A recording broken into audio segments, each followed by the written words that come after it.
The White House and Democratic congressional leaders failed to reach an agreement on a new stimulus relief bill Thursday, casting doubt on when or even if another plan to help Americans through a pandemic will happen.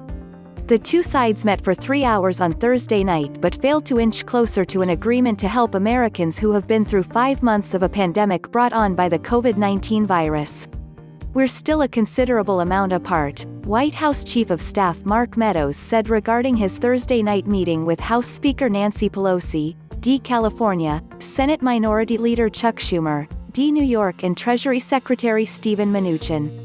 "They didn't take the virus seriously in the beginning. They're not taking the consequences of the virus seriously at this time," Pelosi said.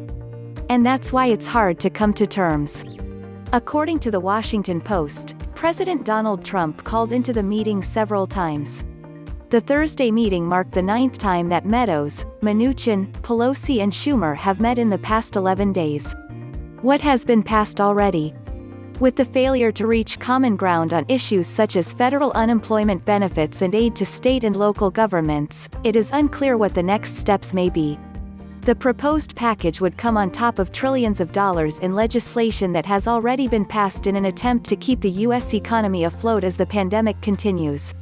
In early March, Congress passed the Coronavirus Preparedness and Response Supplemental Appropriations Act that provided $7.8 billion in discretionary supplemental funds for vaccine and treatment research, medical supplies, support for state health departments, money for the Centers for Disease Control and Prevention and for the Small Business Administration's Disaster Loan Program.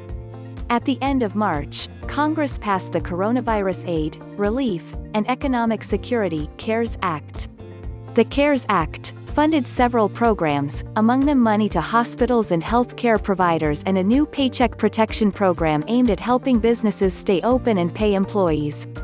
That legislation sent most American adults stimulus checks of up to $1,200 per individual, along with $500 per child. Congress also provided up to $500 billion for the Treasury and the Federal Reserve to leverage as loans and set up a $150 billion relief fund to help states, the District of Columbia, territories, and tribes pay for coronavirus response costs.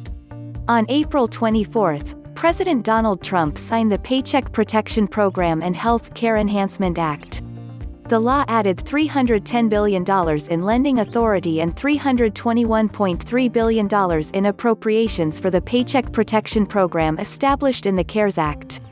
Another $60 billion went for small business disaster loans and emergency advance grants, and $75 billion was set up for hospitals and health care providers. $25 billion was set aside for COVID-19 testing.